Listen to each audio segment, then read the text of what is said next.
Welcome back to the Justin Henry Show, presented here on the Champions Round YouTube and Twitch channels. You're with your host, Justin Henry, and I got my guys, Matt and Nick, with me there in the back. But before we get into them, we start talking about this beautiful Friday that it is. We got some ugly things going on there in the NBA and the association with these referees, these technicals, these flagrant fouls here in the playoffs. I don't know what to think anymore because this consistency is not there at all. So I'll talk about that here in a bit. We'll also do some playoff recaps, talk about the games that were, and then the games for tonight as well. We have 3 on the slate. And then the NFL draft obviously is heating up. The rumors are starting to go around, swirl. We talked about some yesterday, including like some CJ Stroud falling rumors. But I want to get into the top 10 mock drafts. So the NFL draft is next week, next Thursday. We got to get some mock drafts in here before the draft actually starts. We'll get into that. And also some breaking news out of the NFL. Calvin Ridley's not the only one who has a gambling issue. But we got some Lions players that are on there as well. So first, I want to talk about these technical fouls and flagrant fouls. Now, I went on my rant about Draymond Green a couple days ago and how, I really haven't been feeling his dirty play lately. And there's, a long history, right, of Draymond Green doing some dirty shit.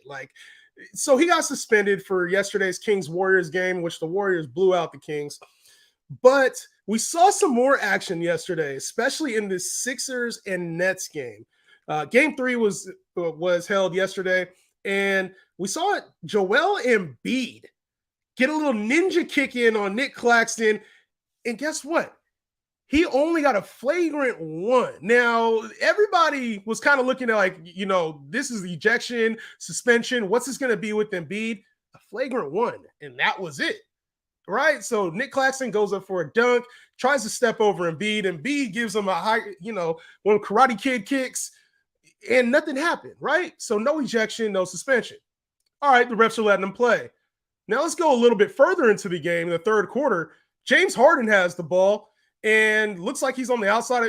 James Harden's not known for being like this huge contact guy in initiating contact. He's the opposite. James is flopping. He's just trying to get a foul call. He's not trying to hurt nobody. So James Harden goes and he drives and he gives a little forearm shiver to the midsection. And this is a flagrant 2 ejection.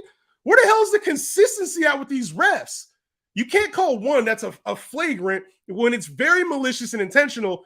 And the other one on James Harden is a natural basketball play. I've done that move, I don't know how many times. To the midsection, somebody, when I'm driving, I put my forearm up, go right into their stomach, maybe lower midsection. It happens. It's part of the game. You're trying to create space. James Harden is not a dirty player.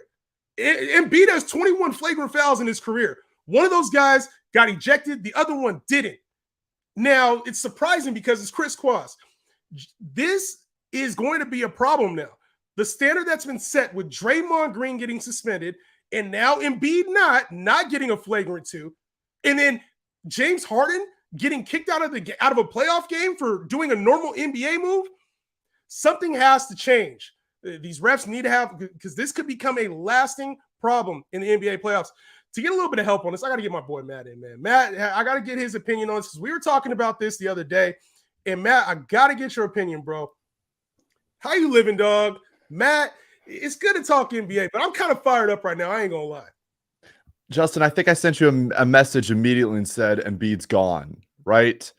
And to me, I don't know how you can watch, Joel Embiid is not flexible enough to hit him where he wanted, where the target was. There is zero question in my mind that was intentionally, that was meant to be for his, his lower section. He didn't get up there. He should have been ejected.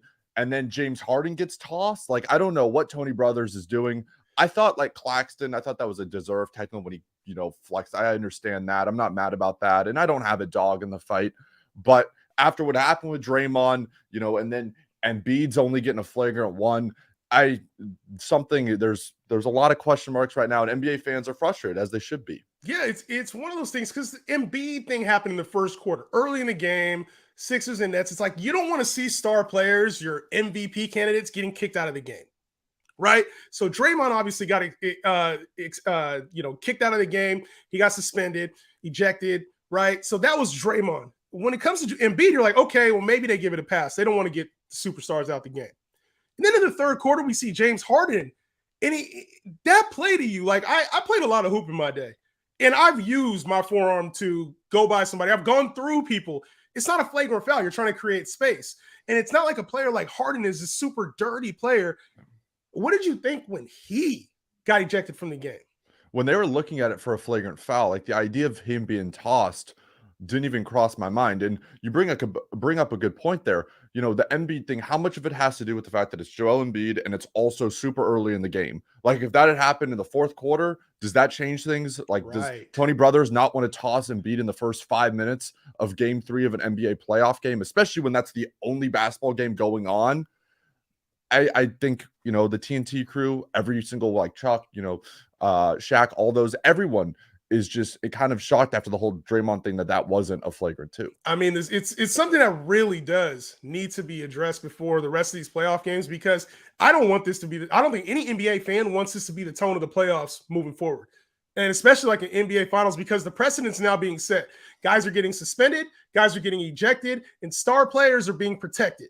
This is ugly, because when you set that type of precedent, there's lasting impacts in playoff series matchups. So, you know, for the games that happened yesterday, it didn't have too much of an outcome. The Sixers were still able to get the win over the Nets, even though the Nets did play tough, bro. Like, that was a pretty good basketball game up besides the calls. And we saw some amazing play from Tyrese Maxey there in the fourth quarter, who you and I were, you know, we took the under on his number, Matt. What? You know, I'm actually going to pass that to you. You took the under on his number. I took the under. I convinced you. I realized watching this Brooklyn team, they don't have another guy that can go get you a bucket. Like, this team, if Kevin Durant was somehow still on this team, if, like, you know, somehow he had Mikal Bridges and you threw Kevin Durant, this would be a really good basketball team. And obviously Claxton getting ejected changed a lot of things because he was playing really, really well. Right. But down the stretch, you know, when Joe Harris and some of these other guys and Finney Smith, like, some of these guys aren't hitting the threes. Like, you know, Bridges, he didn't shoot the ball great. He can get you a shot. Like, Dinwiddie was, you know, I think he had 20 points, but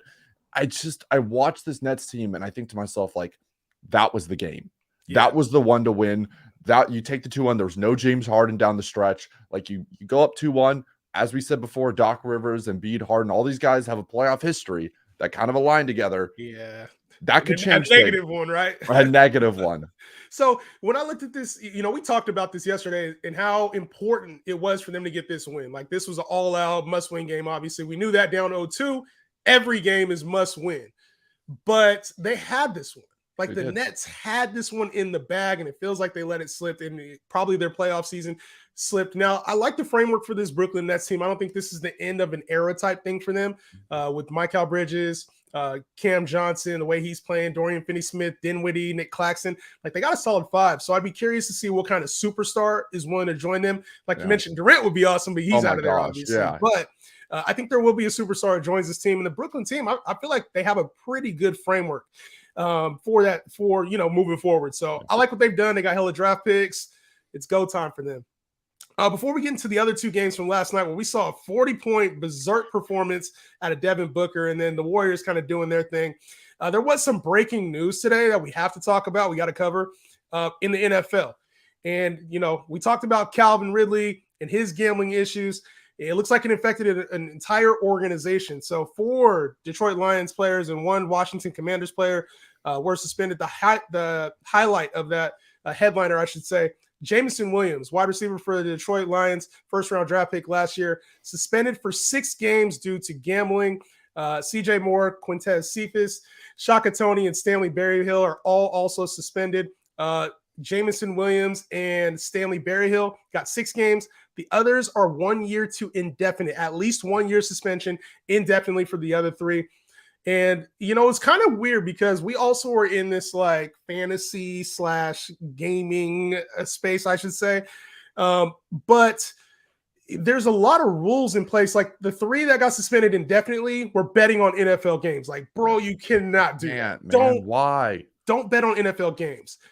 But Jameson Williams came out with the report later that he wasn't betting on NFL games, but rather other games in an NFL setting. So if he would have did it on his own accord at home or with his friends, but not like in the Detroit Lions locker room or team bus or airplane or wherever the hell it was, it would have been okay. But because he did it wearing an NFL uniform or in NFL vicinity, it was a problem. So for these young guys coming to the league, there's going to be a lot of adjustments that they need to be made, a lot of education that needs to be had. But Jameson Williams, the headliner, suspended for 6 games. I think the first 2 questions I have, number one, I want to see their slips.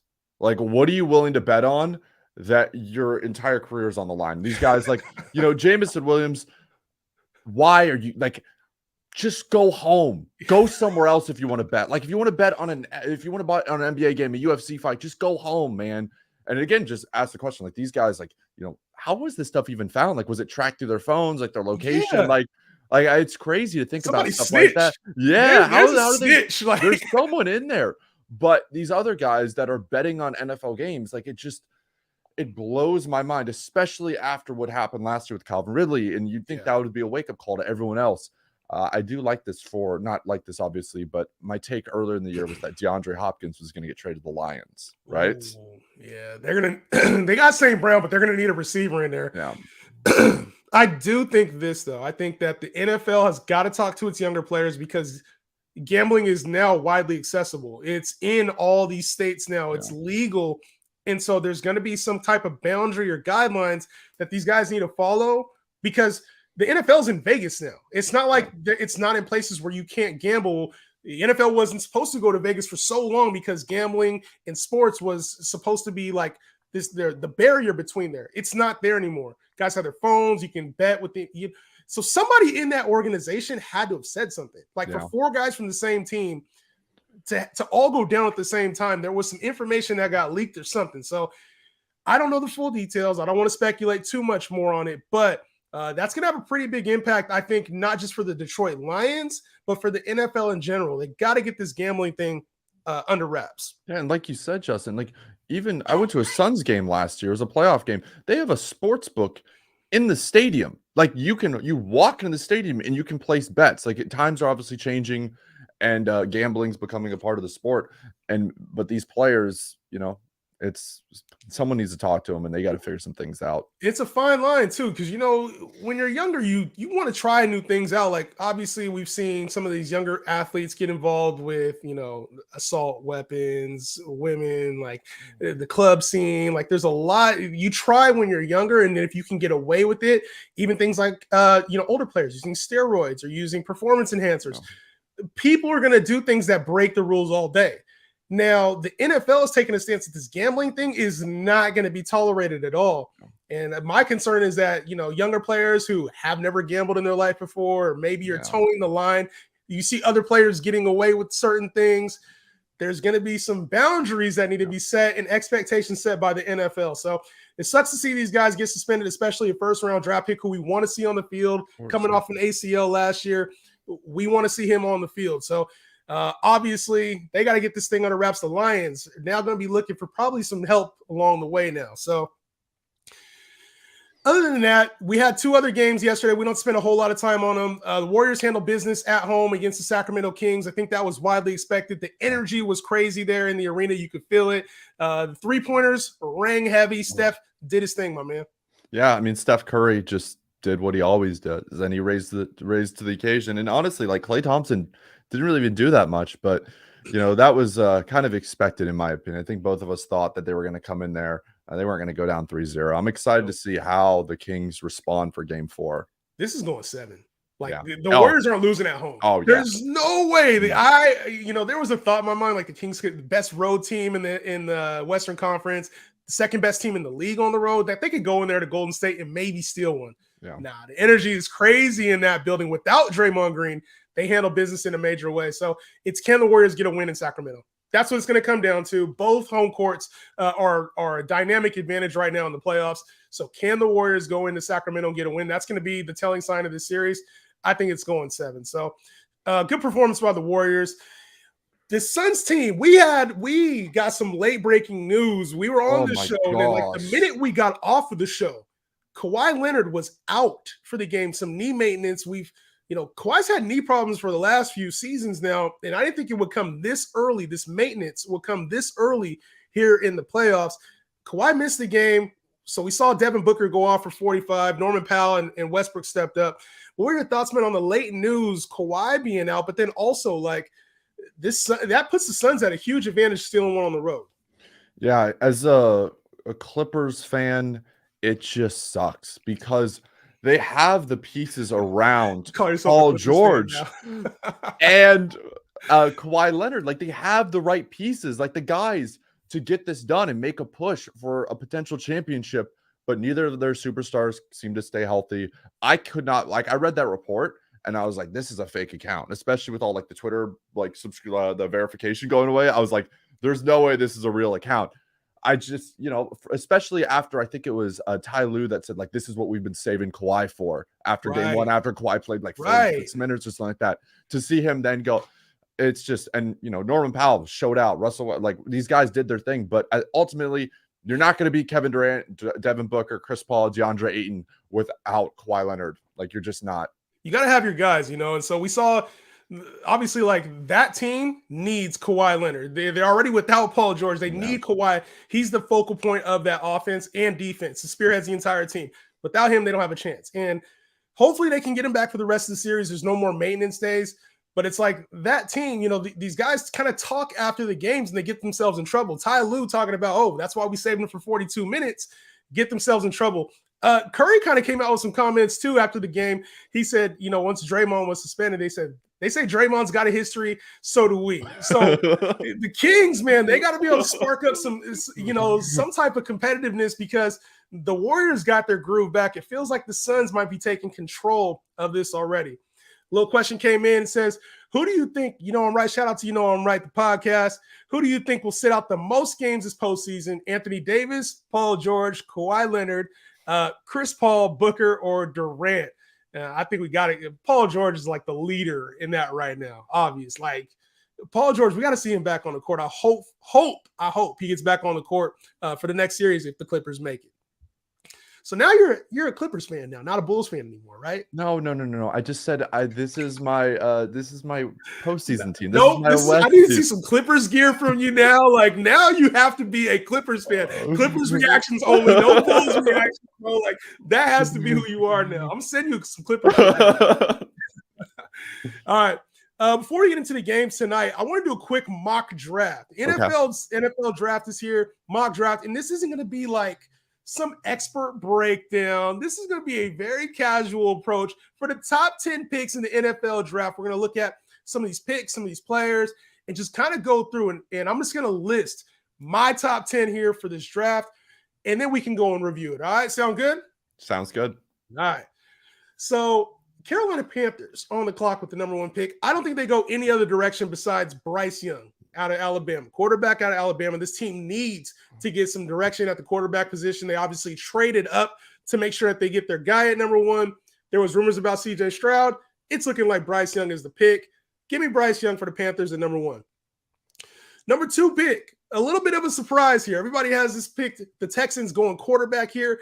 I think they go Tyree Wilson, edge out of Texas Tech. They go get the hometown kid, get some pressure. DeMeco Ryans, a defensive mind, goes against a defensive guy who can get pressure so he can have similar to what he had there in San Francisco with Nick Bosa. Give me Tyree Wilson, some hometown love for this team that's going to need to get some defensive pressure. They can address quarterback and other positions later in the draft.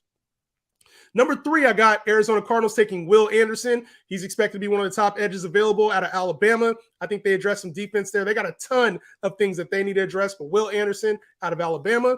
Number 4, I got CJ Stroud, quarterback out of Ohio State. And yes, we know the Colts need a quarterback.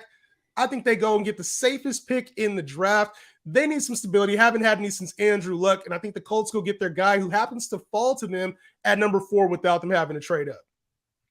At number 5, the Seahawks get Jalen Carter, who probably could have been the top pick in this draft had it not been for some other incidences that happened off the field. D lineman out of Georgia. And the Seahawks, we know they love their defense. Legion of Boom, historic defense there. So we see Pete Carroll try to get that back. And I think he's the right coach to get, if there's anything off the field wise with Jalen Carter, I feel like he's the guy that can handle it the best. Number 6 pick, Will Levis to the Detroit Lions. Will Levis, probably the most shocking pick so far. Jared Goff's been good and he's serviceable and he's probably a top quarterback in the NFC right now, not going to lie. But this gives them a chance to develop Will Levis. If anything contractually happens with Jared Goff, they can lock in Will Levis for the foreseeable future and start to build around him as the option. He's got the arm, the deep ball. I think that this would be a good pick for the Detroit Lions. Number 7, the Raiders take Devin Witherspoon with a lot of issues that they have all over the field. New regime. They got to shore up that defense. I think going to get one of the top cornerbacks in this draft is a very smart move for them. Devin Witherspoon out of Illinois.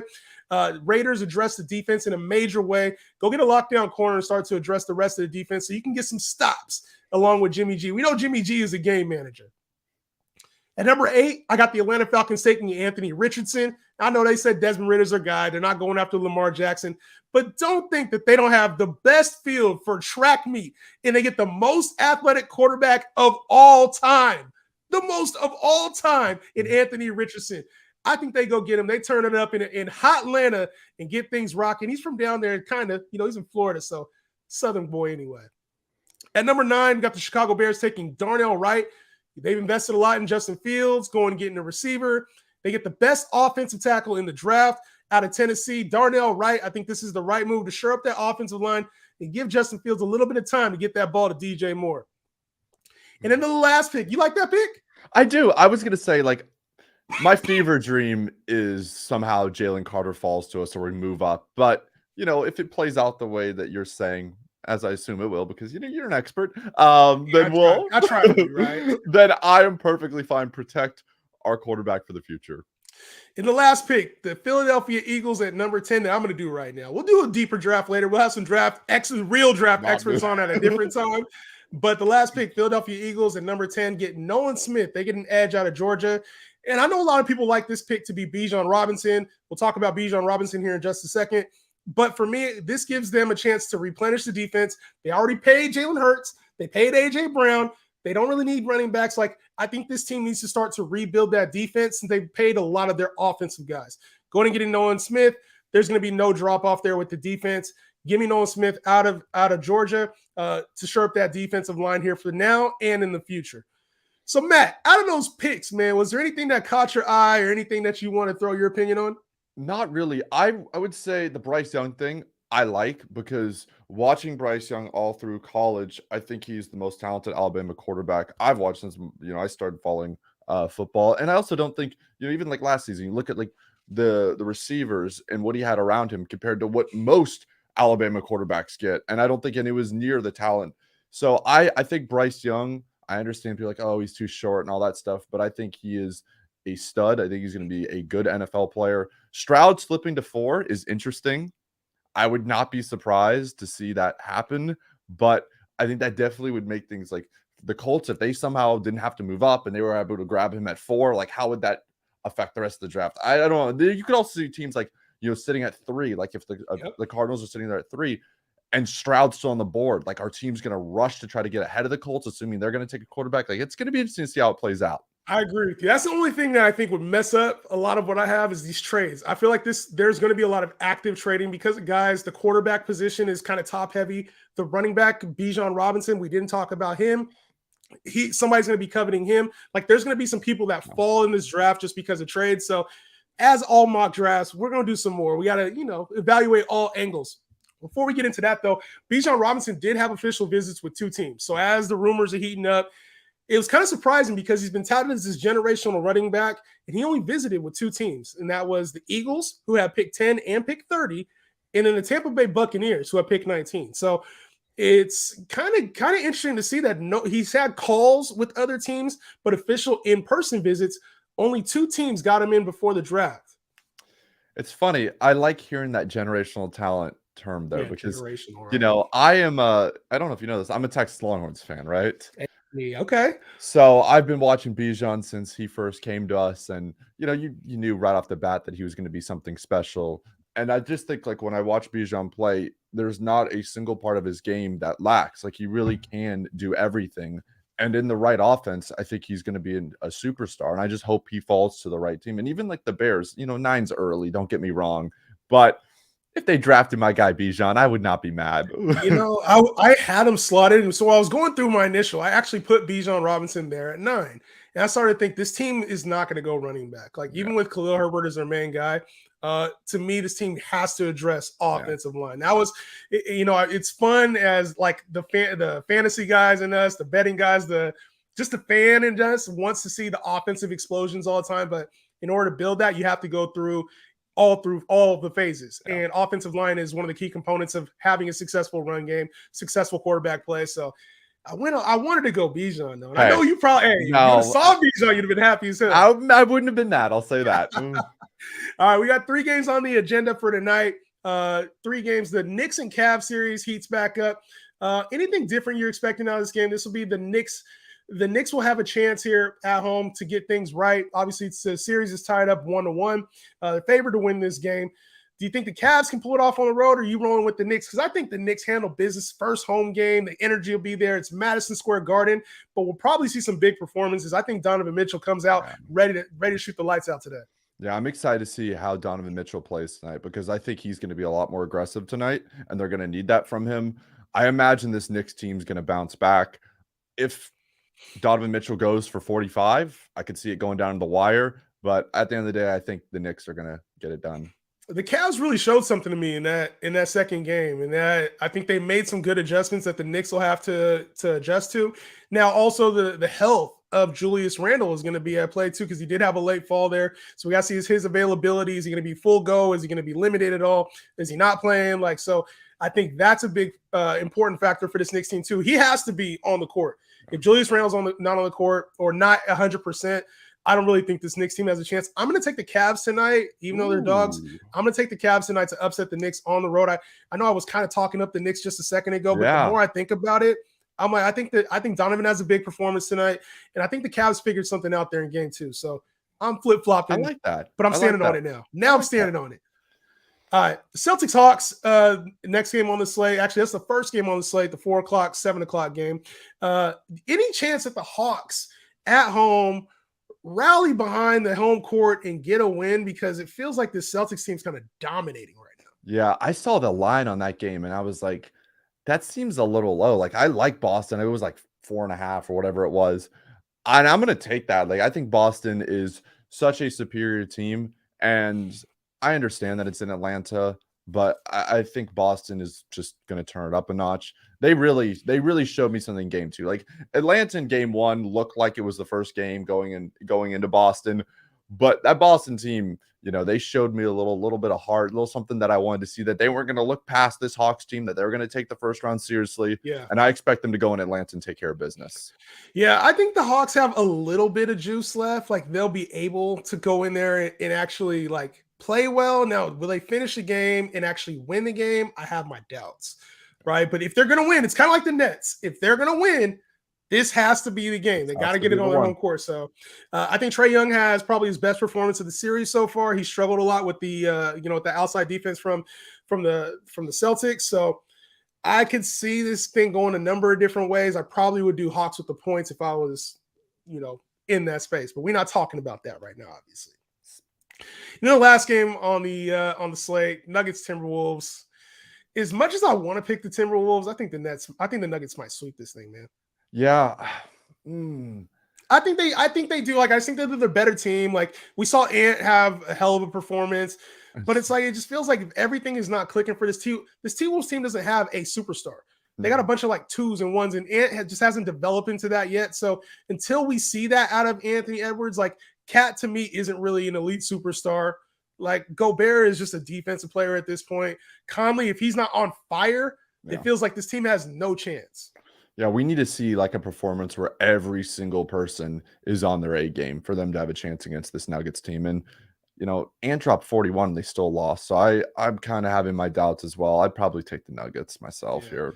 Well, you guys can play the numbers on Daily Dozen if you guys want to play. We went 7 for 12 yesterday, man. We did decent. I would say I take responsibility for one of those. Hey, it happens, bro. It happens at the end of the day. But if you guys want to play Daily Dozen, you can make your predictions on points, rebounds, assists, any totals that are on there. There's 12 for the day. You can 100x your money if you play for cash, or you can just play for free. Climb the leaderboard. We do a lot of giveaways on the Champions Round app. So make sure you guys download the app and play today. Get your deposit match using the code PLAYOFFS as well, and you get some free money out of it. Make some money. Go make some money out of it. All right, last topic before we get off the show today. Nick Nurse got fired. Yeah. And, that's a big move for this Toronto team, who Nick Nurse has been a good coach in his career. And it kind of was surprising to see him get the can. I mean, obviously his team didn't perform as expected. It seems like a change of direction is coming. But Nick Nurse is fired, and one of the candidates that's supposed to replace him, Ime Udoka, is a strong candidate to replace him. So Celtics, man, they lost their coach. Obviously, there's some off-the-court stuff that happened. But that'd be a dope candidate to see there with the Raptors. Yeah, I worry about Ime in Toronto after hearing all the NBA players talk about Toronto. I think that could be I don't know about that move for him. Problems in the sixth, baby. Yo, hey, did you hear that? Did you hear it? Speaking of like little problems, did you hear E40? I know you barely know E40, and I ain't gonna hold you to this if you didn't hear it. But E40 came out with like a quote unquote diss song called Front Row. So he's talking about how he's in the front row at all these games. And basically, like, he made a song, he filmed it during game 3 in the arena, in the Chase Center. He filmed the whole thing. That out. Check it out, bro. It's called, the song is called Front Row. It comes, of course, at the opportune time. There was a joint statement made by the Kings, but the Kings and E40 made, they said that they messed up. They shouldn't have kicked them out. But a new song, a diss song from 55-year-old E40. I love it. In Chase Center during game 3. Shots fired, baby. I love that. I think Nurse, where do you think he'll end up? I think, it'll probably be one of those situations where another team like loses a coach here over the offseason. I think he goes to a younger team. Like, there's an opening there in Detroit. If they happen to get Wembanyama, like, I think Dwayne Casey's out of there. So I can see Nick Nurse in Detroit. What about you? What you thinking? Hopefully the Bulls. Hopefully for the new era. That'd actually be a good fit too. Yeah, I think DeRozan. You think him and DeRozan get along? I think Nick Nurse is a great coach. As you said, his time was like coming. I think this Toronto team's about to make some major moves in the offseason. And unfortunately, Nick Nurse is gone. But I have zero doubts in my mind that he's not going to find success wherever he goes. Yeah, 100%, bro. What you got planned for the weekend, bro? Anything planned for the weekend? Not really. I'm gonna watch some basketball. Enjoy this. It was beautiful. I just went for a walk. It was pretty nice outside. What about yourself? My son has some lacrosse games, so I'll be watching some lacrosse. Yeah, he's a dog. A dog. Hoop lacrosse and lacrosse. Okay. Yeah, me and my wife are planning out our 10-year anniversary here in a couple months. So we're going, what I'm saying? What's a couple months away, but we're going to start doing some of the planning for that. Get a nice little trip out of this here in a few months before football season starts up. Smart. Other than that, man, not a whole lot. Looking at these ugly ass Arizona Cardinals uniforms, I seen those come out. I was like, bro, what the hell? These look like some damn high school uniforms, dog. It was ugly, bro. But yeah, not a whole lot on the agenda, bro. So other than that, might catch a movie. You know what I'm saying? You never know. Yeah, just a chill weekend. Yeah. Well, other than that, guys, appreciate you guys tuning into the Justin Henry Show here today, Friday, April 21st. Appreciate everybody involved. Producer Nick Durst. Got to shout him out, bro. Nick, what's happening, dog? Nick. What's up? Let's go Rangers. And let's go Knicks, but I don't like the Knicks' chances. Knicks' chances? You think they win tonight? No. Donovan Mitchell, big game in the Garden. He should have been playing there tonight as a Knick. So he's going to go off. He's going to go off. All right. Well, for everybody involved here at the Champions Round team, appreciate you guys. From my man Nick Durst, my man Matt, myself, Justin Henry. We'll see you guys on the next episode. Have a good weekend. Peace out.